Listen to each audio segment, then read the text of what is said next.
आपण प्रार्थना करूया. हे माझ्या जीवा परमेश्वराचा धन्यवाद कर.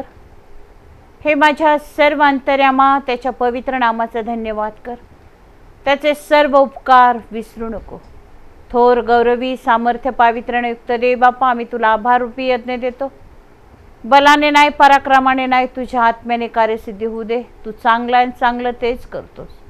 आज देव बापा, तुझ्या वचनाचं मर्म सांगत असताना, जगिक पित्याविषयी बोलताना आधी स्वर्गीय पित्याची प्रीती या जगाला कळावी आणि त्याद्वारे त्या घरात तुझं प्रीतीचं वातावरण नांदावं म्हणून माझं विशेष सहाय्य कर.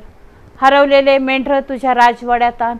ओ तुझ्यापासून दूर गेलेले तुझे लेकरं तुझ्या कळपात आण, कारण तू म्हटला मीच उत्तम मेंढपाळे. हालेलुया. वधस्तंभावर तू आपला पवित्र प्राण दिला.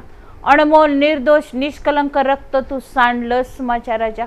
तू दया आणि करुणा केलीस म्हणून आज आम्ही जिवंत आहोत माझ्या राजा. त्या प्रीतीस्तव माझ्या देवा जगाला खरा ख्रिस्त कळू दे. जगाला खरा बाप कळू दे की जो पापातून सुटका करणारा, मरणातून वाचवणारा, अंधकारातून प्रकाशाकडे नेणारा आणि स्वर्गाचं राज्य देणाऱ्या त्या पित्याला त्यांनी ओळखावं. म्हणून आज प्रभू फादर डे निमित्ताने बोलताना तुझी खरी दया कृपा जगाला कळण्यासाठी प्रभू मज पामराचा उपयोग करून घे. मी योग्य नाही, योग्य केवळ तू आहे. महिमा तुझं होऊ दे, गौरव तुझं होऊ दे, सन्मान तुझा होऊ दे माझ्या देवबापा. आणि होऊ दे ख्रिस्ता, जगभर जे पिता आहेत माझ्या राजा, अन्य कारणाने काही घरात ताण तणाव असतील प्रभू, पित्याला लोक विसरले असतील, कदाचित पिता मुलांना पत्नीला विसरला असेल, घरात गोंधळ असतील माझ्या राजा, कर्जाने त्रासले असतील माझ्या राजा, अनेक वादविवाद त्यांच्या जीवनात असतील, ते एकत्र कुटुंब या प्रभू फादर डे निमित्ताने व्हावं म्हणून तुझं आग्रहाची विनंती करते. तू जिवंत देव आहेस, तुझी कृत्ये जिवंत आहे. ओ तू अद्भुत चिन्ह करणारा परमेश्वर आहे. तू कधी त्यागत नाही, टाकत नाहीस म्हणून मी तुझे आभार मानते. पुन्हा एक वार मी तुझ्या हाती पडते. माझ्या आत्म्याचा स्वीकार कर. जीसस इंडियाद्वारे माझ्या देवा तुझं वचन काना कोपऱ्यात पोहोचलं जाऊ दे. ख्रिस्ताचा प्रकाश त्यांच्यावर पडू दे.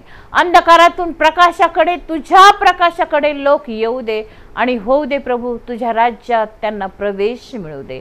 सगळं गौरव देत नासरेतकर येशूच्या नावात प्रार्थना केली म्हणून पित्या तू ऐक. आमेन. प्रभूच्या नावाला स्तुती असो. स्तोत्र 128 आपण पाहणार आहोत. जो पुरुष परमेश्वराचे भय धरतो, जो त्याच्याच मार्गाने चालतो तो धन्य. तू आपल्या श्रमाचे फळ खाशील, तू सुखी होशील, तुझे कल्याण होईल. तुझ्या माझघरात तुझी स्त्री सफळ द्राक्षवेलीसारखी होईल. तुझ्या मेजाभोवती तुझी मुले जैतुनाच्या रोप्यासारखी होतील. पहा, परमेश्वराचे भय धरणाऱ्या पुरुषाला असा आशीर्वाद मिळेल. परमेश्वर सियोनातून तुला आशीर्वाद देवो आणि तुझ्या आयुष्याचे सर्व दिवस यरुशलेमेचे कल्याण तुझ्या दृष्टीस पडो. तुझ्या मुलांची मुले तुझ्या दृष्टीस पडो. इस्रायला शांती असो. परमेश्वराच्या नावाला धन्यवाद असो. तो कृपाळू, कणवाळू, मंद क्रोध परमेश्वर आहे. आज जगभर फादर डे निमित्ताने जी आराधना होणार आहे, ज्या हार्दिक शुभेच्छा लोक एकमेकाला देणार आहेत, आपल्या पित्याचा ते सन्मान करणार आहेत आणि देवाच्या दृष्टीने ते उचित आहे. कारण देवाचं वचन निर्गम 20:12 मध्ये सांगत आहे, तो आपला बाप व आपली आई यांचा मान राख. म्हणजे जो देश परमेश्वर तुला देत आहे त्यात तू वतन करून राहशील. इफिस 6 मध्ये देवाचं वचन सांगतं, मुलांनो प्रभूमध्येही तुम्हाला आज्ञा देत आहे की आपला बाप आणि आपली आई यांचा मान राखा, म्हणजे तुला दीर्घायुष्य लाभेल, तुझं पृथ्वीवर कल्याण होईल. हो, खरोखर देवाचं वचन सत्य आहे. जगिक बाप परमेश्वराने आपल्याला दिलेला आहे. अहो रात्र आपली काळजी करणारा, काबाड कष्ट करणारा, दुःखात, संकटात, क्लेशात, छळात, अपमानात स्वतःला दुःख देऊन लेकरांना प्रेम करणारा हा जगिक बाप स्वर्गाच्या देवाने आपल्याला दिलेला आहे. कारण संतती ही परमेश्वरापासून आहे आणि 127 आपण जे स्तोत्र आपण वाचलेलं 128 मध्ये, की जो पुरुष परमेश्वराचं भय धरतो, जो त्याच्याच मार्गाने चालतो, त्याला परमेश्वरापासून आशीर्वाद आहे, त्यालाच परमेश्वरापासून आशीर्वाद आहे. आज आशीर्वाद असण्याची गरज आहे, तर देवाकडं लक्ष लावण्याची गरज आहे. या जगात आपण पाहतोय मृत्यूचे पाश आलेत, रोग आलेत, संकट आले, दुष्काळ आहे, तलवार आहे, लढाया होते, सगळीकडं भय आहे. पण ह्या भयापेक्षा आपण परमेश्वराचं भय धरावं ही देवाची इच्छा आहे. आणि अशा रीतीनं आपल्याला पाहायला मिळतं की आपल्याला जगिक बाप ज्याने दिला, त्याआधी आपल्याला ज्याने जगिक बाप दिला त्या स्वर्गीय देव आहे कोण आणि तो करतो तरी काय, त्या देवाचा आपल्याला शोध घेण्याची गरज आहे. तो देव प्रीतिमय परमेश्वर आहे, तो आपल्यासाठी सुख कल्याणकारी गोष्टी करणारा परमेश्वर आहे. आणि जगिक बापापेक्षा स्वर्गीय बाप जर आम्ही ओळखला तर आपोआप जगिक बापाकडे आपण पाहणार आहोत, प्रीती करणार आहोत, त्याचं आपण रक्षण करणार आहोत. उतार वयात आपण त्याला त्यागणार नाहीये, त्याची काळजी आपण घेणार आहोत. आणि म्हणून सर्वात प्रथम ज्याने आकाश आणि पृथ्वी निर्माण केलं, अखिल सृष्टीचा निर्माण करता जो परमेश्वर, त्याची आपल्या बाबतीत काय इच्छा आहे, तो कोण आहे हे ओळखण्याची आपल्याला गरज आहे. आणि निर्गम याच्या अध्यायात आपल्याला पाहायला मिळतं की परमेश्वर सांगत आहे आणि तो परमेश्वर आपल्याला आशीर्वाद देत आहे. आणि आपल्याला पाहायला मिळतं की मोशे हा देवाचा सेवक आहे आणि देवाचा सेवक असताना तो देवाच्या मनासारखा वागणार आहे. देव त्याच्याविषयी सांगत आहे की अख्ख्या भूतलावर मोशे सारखा लीन आणि नम्र कुणी मी पाहिलेला नाहीये. आणि मोशे देवाच्या इच्छेप्रमाणे चालत आहे आणि मोशे देवाची इच्छा जाणून आहे. आणि एक दिवशी मोशे देवाला म्हणते, हे देवा देवा, मला तुझं दर्शन दाखव, मला तुझं तेज प्रगट कर. आणि अशा रीतीनं देवाशी तो एक रूप असल्यामुळं देव प्रार्थना ऐकत आहे. आणि तो देव म्हणत आहे, माझं मुख जर कोणी पाहिल तर तो मनुष्य जिवंत राहणार नाही, पण मी तुला पाठमोरात दिसेल, पण तेव्हा मी तुला खडकाच्या कपारीत लपवील. निर्गम याच्या 33व्या अध्यायात आणि 17 पासून आपल्याला पाहायला मिळतं की देव आहे तो मोशेला दर्शन देत आहे. तो देव त्याला तेज दाखवत आहे, मनुष्यावर तो प्रेम करत आहे. आणि मग तो देव सांगते, हे मोशे, माझं चांगुलपण मी तुला दाखवते. परमेश्वर या नावाने माझी ओळख आहे. माझ्यासारखा देव नाही, माझ्यासारखं सामर्थ्य नाही, अन्य कुणी देवच नाही. आणि अशा रीतीनं तो देव चांगुलपण सांगते, परमेश्वर या नावाची तो ओळख देत आहे. आणि आपल्याला पाहायला मिळतं की निर्गम 34 मध्ये तो परमेश्वर स्वतःच्या नावाची आवाज देते, परमेश्वर परमेश्वर. तो म्हणत आहे की ज्याच्यावर मी दया करीन त्याच्यावर मी दयाच करीन, ज्याच्यावर मी करुणा करील त्याच्यावर मी करुणाच करीन.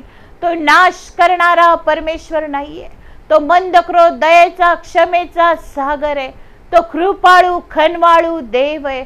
हजारो पिढ्यावर तो दया करणारा परमेश्वर आहे.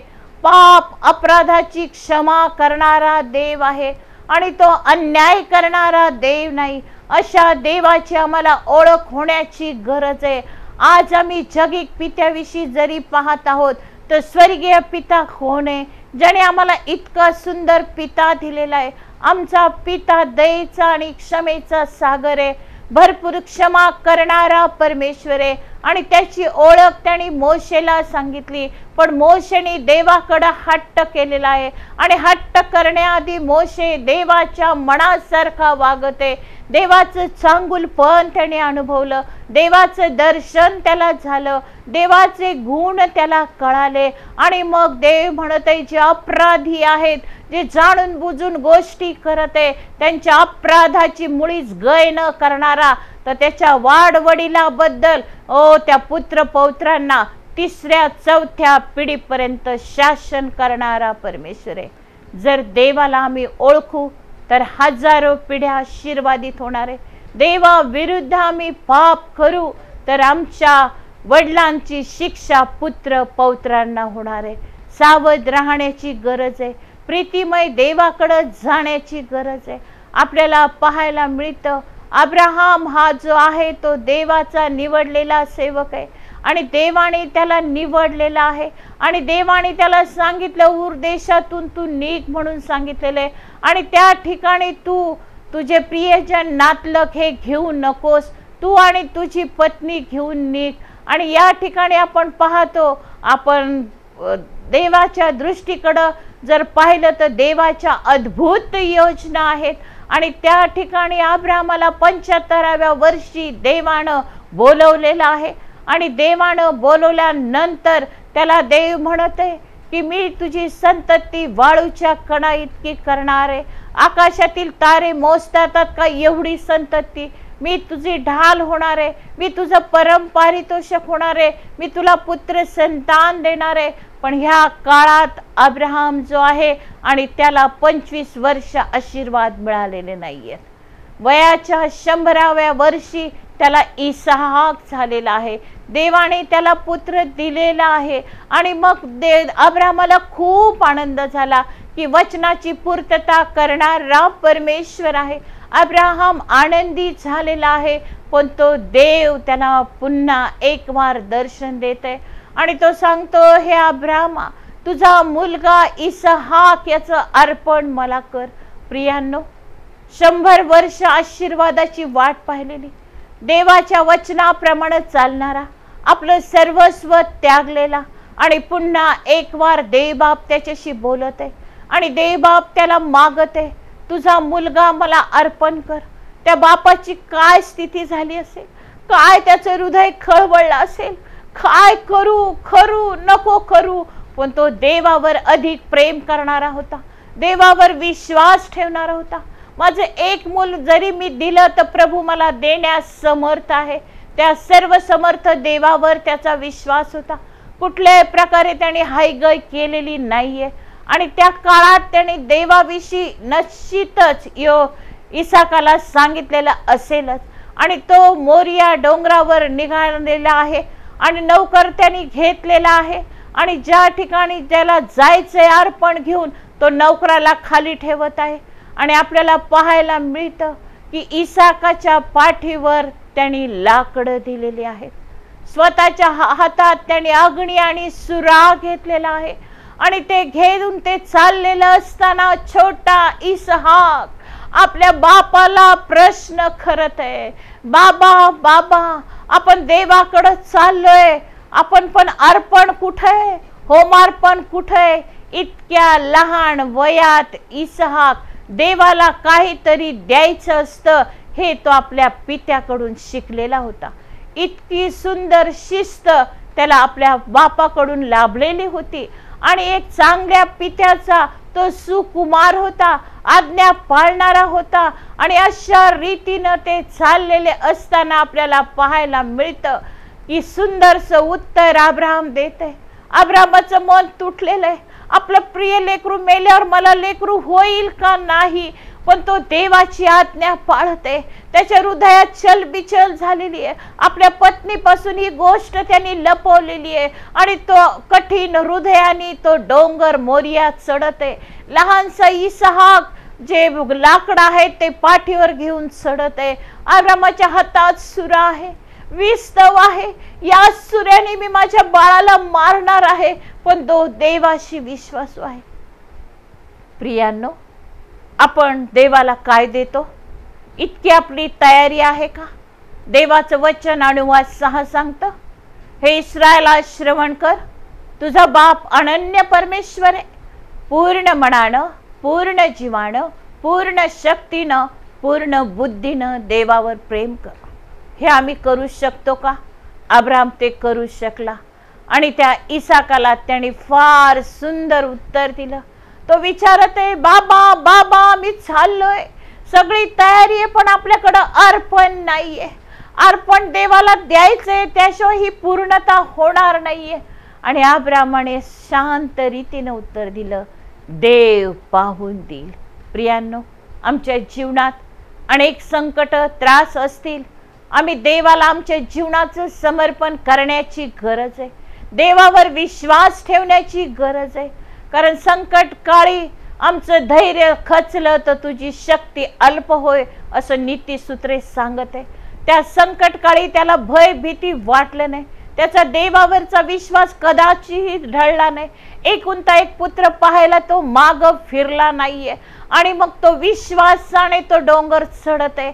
आणि इतकंच नाही तर पुढची जी कठीण अवस्था आपल्याला पाहायला मिळते की त्याने ती लाकडं रचलेली आहेत आणि त्याने इसाकाला बांधलेला आहे. प्रियांनो, अब्राहम म्हातारा झालेला आहे, शक्ती कमी आहे. इसाक तरुण होता, इसाक कदाचित बापाला ढकलून देऊ शकत होता, पण इसाक बापाची आज्ञा पाळत आहे. आणि मग आपल्याला पाहायला मिळतं की सुरा त्याने उगारलेला आहे आणि देवाने हे पाहिलं की काय हा अब्राहम विश्वासू आहे, त्याने त्याचा पुत्र मला द्यायला तयार झालेला आहे. आणि देव प्रसन्न झाला आणि देव म्हणाला, अब्राहमा थांब थांब, आपल्या एकुलत्या एका पुत्राला सुद्धा मारण्यास तू माग पुढं पाहिलं नाही, मला तू अर्पण द्यायला तयार झालेला आहे. आणि मग जाळीमध्ये जो एडका अडकलेला आहे आणि त्याचं अर्पण कर. आणि देव अब्राहमावर प्रसन्न झालेला आहे.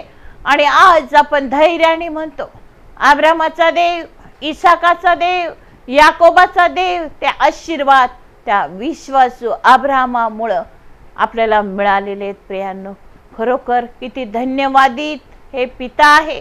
असा पिता आहे का जो आपल्या मुलाला शिस्त देत आहे, आणि मुलगा आहे का जो बापाची आज्ञा पाळत आहे. जर आपल्या कुटुंबाला आशीर्वाद हवे असतील तर पिता आणि पुत्र हे दोघंही एकमेकाचा सन्मान करणारे हवेत, एकमेकावर विश्वास ठेवणारे हवेत. देवाचं भय, कौटुंबिक प्रार्थना, आराधना त्या घरात होण्याची गरज आहे. त्याच्यानंतर आपल्याला पाहायला मिळतं, शास्त्रेचा ग्रंथ याचा 11वा अध्याय आहे आणि त्या 11वा अध्यायामध्ये आपल्याला पाहायला मिळतं 11 ते 30 वचनात, इप्ताह नावाचा जो शास्त्र आहे आणि जो इप्ताह आहे आणि तो गिलादी आहे आणि तो शूर आहे, तो पराक्रमी आहे. आणि या ठिकाणी पाहायला मिळतं आपल्याला की हा इप्ताह लढाईसाठी अम्मोनी लोकांबरोबर तो लढाई करणार असतो. आणि तो देवाला म्हणत आहे, हे देवा, तू जर मला अम्मोनी लोकांवर विजय दिलास तर जे पहिलं प्राणी माझ्या समोर येईल ते मी तुला अर्पण करील. आणि मग इप्ताह आणि देवाशी केलेला करार आहे आणि देवाशी तो करार करत आहे, जर तू मला युद्धात विजयी केलंस तर, हा शत्रू जर माझ्या हाती दिला तर, जे प्रथम माझ्या समोर लढाईहून जिंकून आल्यावर येईल त्याचं हवन मी तुला करीन.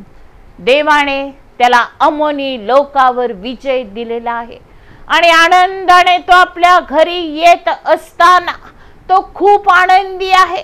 अम्मोनी लोकांवर त्याला विजय मिळालेला आहे आणि त्या विजयात तो घरात प्रवेश करत असताना त्याची मुलगीच नेमकी नृत्य करत, आनंदोत्सव करत सामोरी आलेली आहे. आणि तो बाप त्या मुलीकडे पाहून म्हणत आहे, हाय हाय माझ्या मुली, तुम्हाला किती दुःख दिलंस, हाय हाय माझ्या मुली. आणि त्याने वस्त्र फाडलेले आहेत. एक आनंद होता तो क्षणात विरझून गेलेला आहे, कारण देवाला त्याने प्रॉमिस केलं होतं की मी युद्धावरून परत आल्यावर, मला विजय प्राप्त झाल्यावर जो प्राणी मला समोर येईल त्याचा हवन मी तुला करीन, मी तुला संतुष्ट करीन. पण अशी भयंकर गोष्ट होईल असं त्याला वाटलं नव्हतं. आणि त्याची कन्या त्या ठिकाणी आली आहे, आनंदोत्सव करत आहे, नृत्य करत आहे, बाबाचं स्वागत करण्यासाठी ती पुढे आलेली आहे. आणि तो बाप रडत आहे, अश्रू ढाळत आहे, वस्त्र फाडत आहे, माझ्या मुली तू माझ्या जीवाला क्लेश दिला, कारण मी परमेश्वराला शब्द दिला होता. त्या मुलीने फार सुंदर शब्दात बापाचं सांत्वन केलं. बाबा बाबा, जो शब्द तुम्ही परमेश्वराला दिलेला आहे तो तुम्ही पूर्ण करा. आज हा शब्द कुठला बाप पूर्ण करेल का? आपल्याला मुलीला मारून टाकील का? मला तर वाटतं या जगात असा कोणताच बाप नाहीये. पण हे किती विश्वासू आहे हा इफ्ताह. त्याने परमेश्वराला शब्द दिला आणि ते पाळण्यासाठी त्याच्या मुलीनं त्याला सामर्थ्य पुरवलं. काय हे प्रेम आहे, काय हा विश्वास आहे, काय हे बापावरचं प्रेम आहे. असं आज आपल्याला पाहायला मिळतं का? मुली बापाचं ऐकत नाहीयेत, बापाची शिस्त पाळत नाहीये, आज्ञा पाळत नाहीये. पण या ठिकाणी हे प्रेम, हा शब्द की मला मरावं लागणार आहे तरी ती मुलगी डबकली नाही. पण एक सुंदर शब्द ती आपल्या बापाला म्हणाली आहे, बाबा बाबा मला 2 महिने द्या. माझ्या कौमार्य अवस्थेत मी डोंगरावर जाऊन शोक करील की मला जो आनंद पाहिजे होता तो मला मिळालेला नाहीये. ती त्याची एकुलती एक मुलगी होती, पण बापाचा शब्द तिने पाळला, देवाची आज्ञा तिने पाळली. बापावरचा क्रोध त्या मुलीनं स्वतःचं अर्पण करून त्या बापाचा जीव तिने वाचवला. आज असं नातं आपल्याला पाहायला मिळतं का? आपण देवाला दिलेला शब्द पाळतो का? आपली मुलं आपण देवाला अर्पण करायला तयार आहोत का? हे फार मोठं शास्त्रातली अद्भुत गोष्ट आहे. आणि 2 महिन्यानंतर त्या मुलीचं हवन त्यांनी परमेश्वराला केलेलं आहे. प्रियांनो, फार अद्भुत गोष्ट आहे. फादर डे पाळला जातो, पण देवाला दिलेलं जे आपण म्हणतो की संतती दिलेलं तू धन आहे, फळ आहे, देणगी आहे, ती आम्ही देवाला देतो का? देवाच्या कार्यासाठी लेकरं वाहतो का? देवाचं ते देवाला द्या. आम्ही काय देवाला देतो? देव त्याच्याने संतुष्ट होतो का? एक आदर्श कुटुंब म्हणून आम्ही कुठं कमी पडत आहोत? आपल्याला पाहायला मिळतं नोहा सात्विक होता. नोहाने देवाची आज्ञा पाळली. ते जहाज त्यांनी तयार केलं. देवाच्या इच्छेप्रमाणे त्याने त्याच्या कुटुंबाचं रक्षण करण्यास तो समर्थ ठरला. आणि देवाने त्याच्या एका नोहाच्या सात्विकपणामुळं, देवाला भिवून वागल्यामुळं नोहा बरोबर त्याच्या अख्ख्या कुटुंबाचा बचाव झाला. आज आम्ही संकटाच्या काळात आहोत, आम्ही परीक्षेच्या काळात आहोत.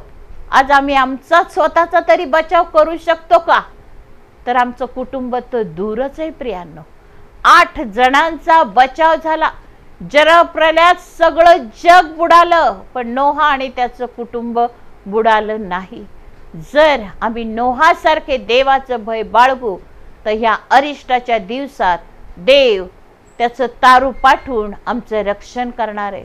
योब सात्विक होता, योब नीतिमान होता. योबाविषयी देव सांगते अख्ख्या भूतलावर त्याच्या जोडीचा कोणी माणूस नाही माझं भय धरणारा. पण तो योब काय करत होता प्रियांनो? योबाकडे संपत्ती खूप होती, त्याला काही कमी नव्हतं. तो जगात रममान झाला असता, पण ज्या देवाने त्याला संपत्ती दिली होती ना, त्या देवाला तो कधीच विसरला नाही. त्याच्या पत्नीसाठी त्याला 10 लेकरं होती. त्या सगळ्यांसाठी भल्या पहाटे उठून तो अर्पण करत असे आणि म्हणत असे, न जाणो माझ्या लेकरांकडून काही पाप झालं असेल का? आज पहाटे आम्ही उठतो का? आम्ही ओठाचा फळ स्तुतीचा यज्ञ देवाला देतो का? विचार करण्याची गरज आहे. देवाने जर तुम्हाला बाप बनवलंय, जगिक पिता बनवलंय, तर तुम्ही आदर्श कुटुंब करत आहात का? प्रार्थना प्रार्थना प्रार्थना केली तर ती बंधनं तुटून जाणार आहे. तुम्ही अश्रू ढाळत आहात का? आपल्या स्वतःसाठी, आपल्या कुटुंबासाठी पश्चातापाच्या प्रार्थना आहेत का? त्या असावं ही देवाची इच्छा आहे. आणि अशा रीतीनं आपल्याला लूका शुभवर्तमान 15वा अध्याय जो हरवलेला पुत्र आहे त्याच्या बाबतीत उधळ्या पुत्र म्हटलेलं आहे. सर्वस्व बापाचं तो लुटून गेला, तरी पण बापाचं प्रेम त्याच्याकडे होतं. बाप त्याची वाट पाहत होता. आणि मग हा मुलगा जेव्हा शुद्धीवर आला, जेव्हा त्यांनी कबुली दिली की माझ्या बापाच्या घरी भाकरीची रेलचेल आहे आणि मी इथं घाणीत पडलो, आणि बाप त्याची वाट पाहते, तो वृद्ध बाप त्याची वाट पाहते. आज आपल्या कुटुंबात आपली लेकरं हरवली असतील, निराश होऊ नका, दुःखी होऊ नका, पण देवाकडे प्रार्थना करा की हे देवा, कुठं माझी लेकरं हरवलीत? ती मद्यात आहेत, ती व्यसनात आहेत, ती ड्रग मध्ये आहे, ते व्यभिचाराच्या पातकात अडकलेली आहेत, नेमकी कुठं आहेत? तुमचा बाप वाट पाहत आहे. आणि त्या बापानं दुरूनच आपल्या लेकराला ओळखलं. बापाने मिठी मारली, त्याचे घाणेरडे कपडे काढून टाकले, त्याला आंघोळ घातली, त्याच्यासाठी एक कोकरू कापलं, धष्टपुष्ट कोकरू कापलं. रक्त सांडल्याशिवाय क्षमा नाही. आणि त्या ठिकाणी मेजवानी दिली, त्याला अंगठी घातली, त्याच्या पायात जोडे घातले की आता जगिक नाही, आध्यात्मिक तू जीवन जग. आज तो जगिक बाप प्रेम करत आहे. आज आमच्या समाजात कितीतरी लेकरं हरवलीत, भटकलीत, कुठं आहे कुणाला माहित नाही. पण जर त्या उधळ्या पुत्राच्या पित्यासारखं जर शोधाल तर निश्चितार्थानं तो बाप म्हणाला की माझा मुलगा मेला होता तो जिवंत झाला, हरवला होता तो मला सापडला आहे. या आपण आनंद करू. आज ख्रिस्ती समाजात हरवलेले लेकरं जर मिळायचे असतील तर बापाला अश्रू ढाळण्याची, पहाटे प्रार्थना करण्याची गरज आहे. आपल्याला पाहायला मिळतं प्रभू येशू हा देवाचा एकुलता एक पुत्र, तो आपल्यासाठी ह्या जगात आला. तो लीन आणि नम्र झाला, त्याने पित्याची आज्ञा पाळली. आणि ते आपल्याला पाहायला मिळतं फिलिपिकरास पत्र याचा 2 अध्यायामध्ये की कशी त्या आज्ञा पाळलेली आहे. आणि खरोखर देवाचं जे प्रेम आहे, देवाच्या ज्या आज्ञा आहेत त्या त्यांनी पाळलेल्या आहेत. आणि प्रभू खरोखर जे आशीर्वाद आपल्याला लाभलेले आहेत, प्रभू येशूने मरेपर्यंत आज्ञा पाळलेली आहे. आणि फिलिपिकरास पत्र याचा 2 अध्याय आहे आणि आपण 5व्या वचनापासून पाहणार आहोत. अशी जी चित्तवृत्ती ख्रिस्त येशूच्या ठाई होती ती तुमच्या ठाई असो. तो देवाच्या स्वरूपाचा असूनही देवाच्या बरोबरीचे असणे हा लाभ आहे असे त्याने मानले नाही, तर त्याने स्वतःला रिक्त केले, म्हणजे मनुष्याच्या प्रतिरूपाचे होऊन दासाचे स्वरूप धारण केले. आणि मनुष्य प्रकृतीचे असे प्रगट होऊन त्याने मरण, आणि तेही वधस्तंभावरचे मरण सोसले. येथपर्यंत आज्ञा पालन करून त्याने स्वतःला लीन केले. यामुळे देवाने त्याला अत्युच्च केले आणि सर्व नावापेक्षा जे श्रेष्ठ नाव ते त्याला देण्यात आले. यात हेतू हा की स्वर्गात, पृथ्वीवर व पृथ्वीखाली प्रत्येक गुडघा येशूच्या नावाने टेकला जावा आणि देवपित्याच्या गौरवासाठी प्रत्येक जीवेने येशू ख्रिस्त हा प्रभू आहे असे कबूल करावे. प्रभूच्या नावाला स्तुती असो. आज जो स्वर्गाचा पिता आहे, तुम्ही आणि मी हरवलो होतो, देवापासून दूर गेलो होतो, आम्ही आमचे मार्ग धरले होते, आमचं तारण होणं शक्य नव्हतं, कारण निर्दोष निष्कलंक रक्तच आमचं तारण करू शकणार होतं. आणि ह्या जगात असं कोणी नव्हतं, कारण मनुष्य जन्माला येतो तो पापी आहे आणि पाप माणसाचं तारण करू शकत नाही.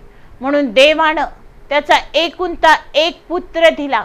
योहान 3:16 सांगतं की जो कोणी त्याचवर विश्वास ठेवील त्याचा नाश होऊ नये तर सार्वकालिक जीवन प्राप्त व्हावं. माझ्या प्रियांनो, आज पित्याची योजना पूर्ण करण्यासाठी स्वर्गातून प्रभूला देहधारी होऊन यावं लागलं. या जगात तो मनुष्य म्हणून जगला, पण तो पापात राहिलेला नाहीये. तो देवाचा पुत्र, देवाच्या स्वरूपाचा असून सुद्धा त्यांनी स्वतःला तसं मानलं नाही. तर मरेपर्यंत वधस्तंभावरलं शापित मरण त्यांनी घेतलं. एथवर त्यांनी आज्ञा पालन केली. प्रभूचं वचन सांगतं की मुलांना प्रभूच्या शिस्तीत आणि शिक्षणात वाढा.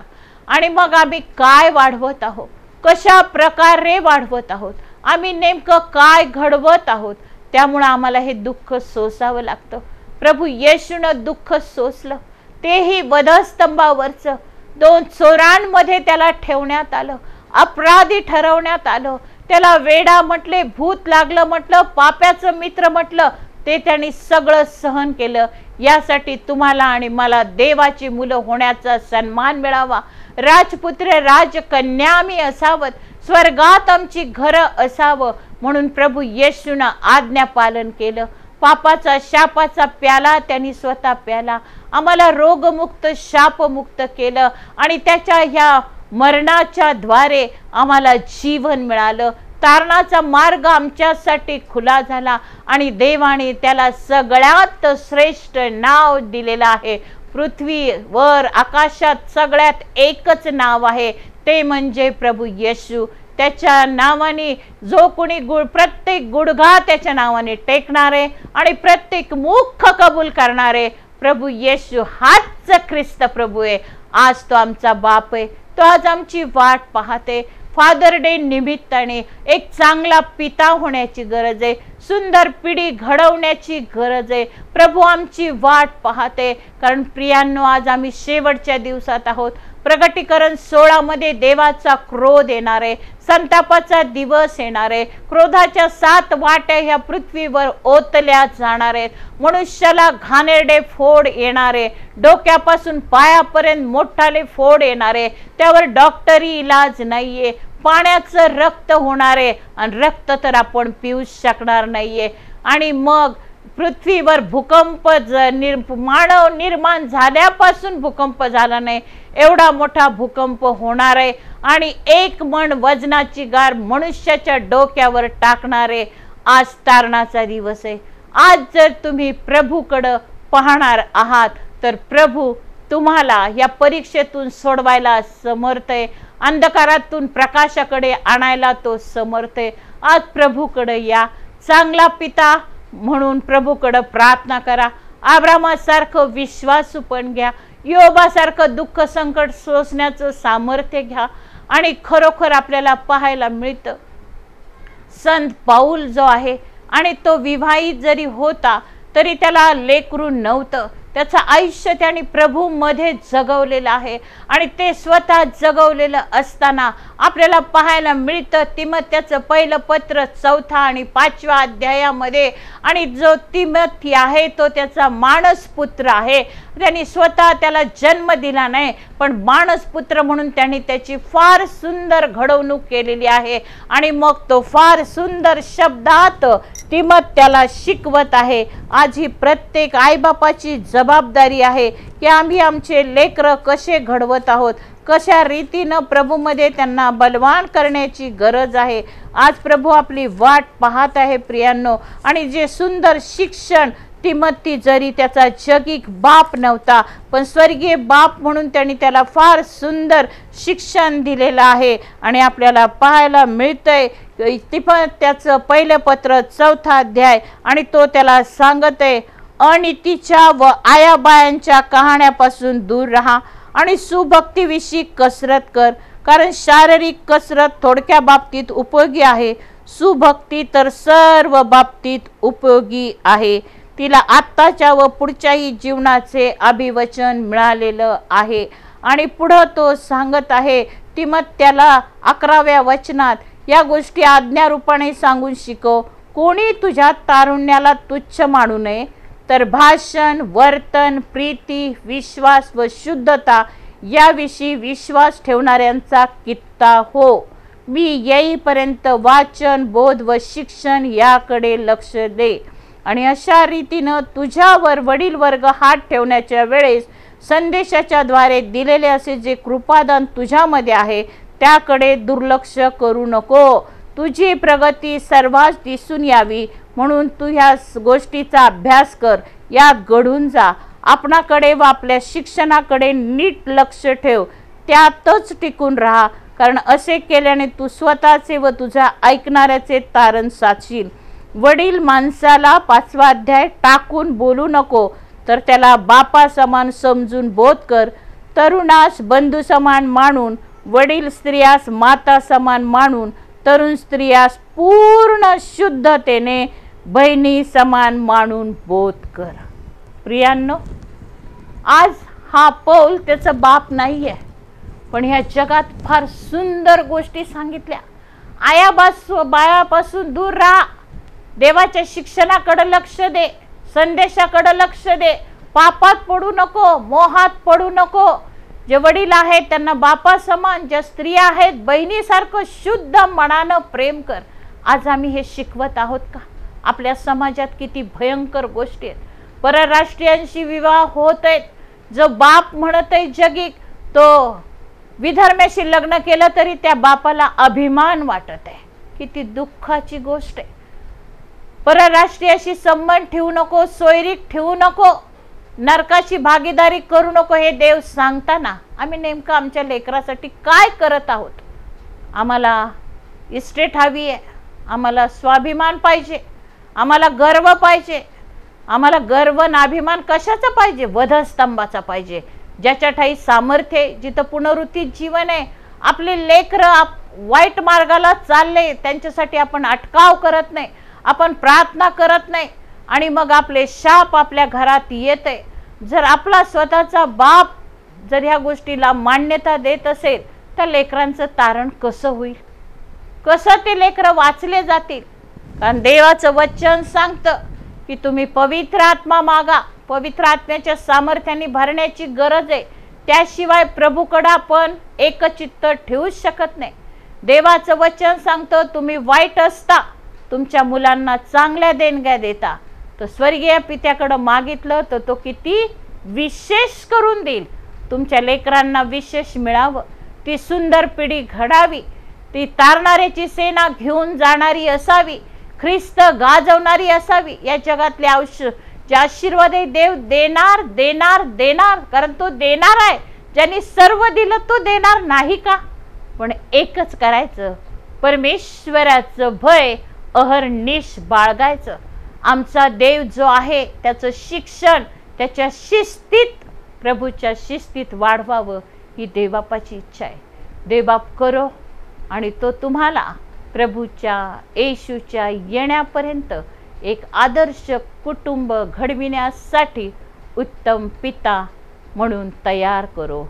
प्रभूच्या नावाला धन्यवाद.